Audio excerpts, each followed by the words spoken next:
Seperti inilah suasana tempat tinggal Hartini, seorang perempuan dengan HIV di wilayah Karangtengah, Ciledug, Kota Tangerang. Meski virus HIV hidup dalam tubuhnya, Hartini hidup normal dan tampak ceria seperti keluarga yang lain. Ya, melalui program pencegahan penularan HIV dari ibu ke anak, Hartini bersama sang suami, Muhammad Nur Firmansyah, merencanakan dengan matang keinginannya untuk memiliki anak. Dimulai dengan konsultasi dengan dokter Eka Rini di Rumah Sakit Tarakan, Jakarta Barat.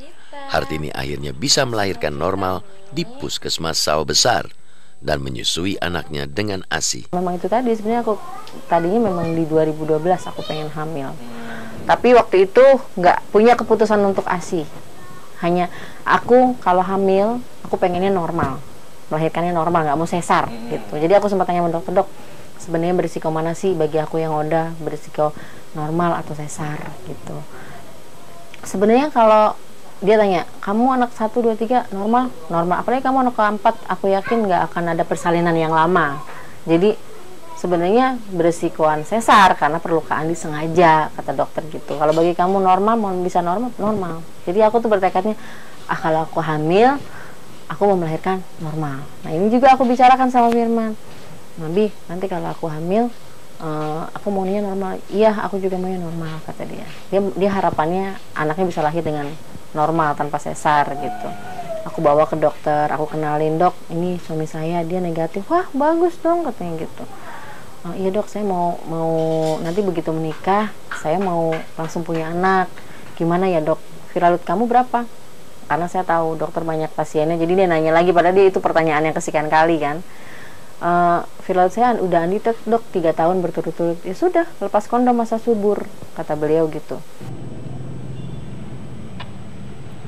Nasib Hartini lebih mujur dibanding dengan Melati yang tak bisa melahirkan anaknya secara normal dan memberi ASI.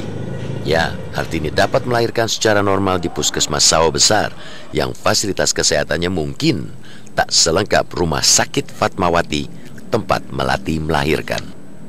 Dia hamil, kemudian memang positif HIV.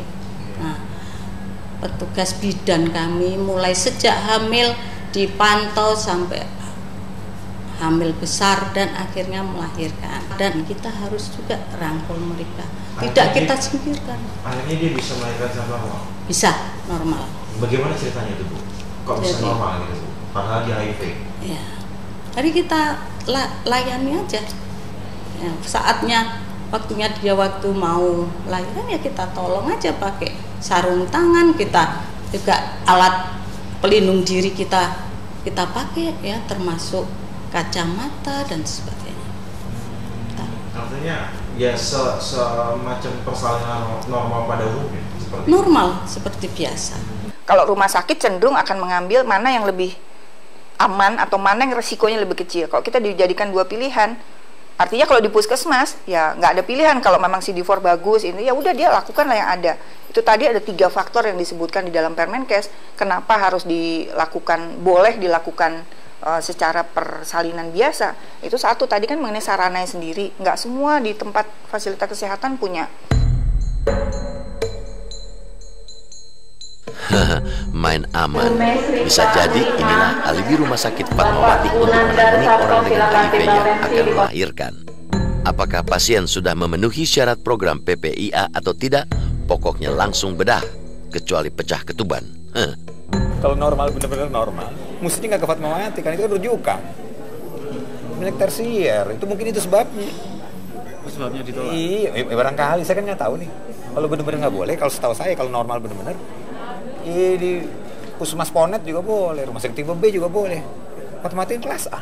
Gini loh, seharusnya Fatmawati itu justru menjadi salah satu atau rumah sakit di Jakarta yang seharusnya selalu update mengenai program apapun yang dilakukan oleh Kemenkes, karena kan dia rumah sakit vertikal dengan Kemenkes gitu kan, apalagi dia rumah sakit tipe A.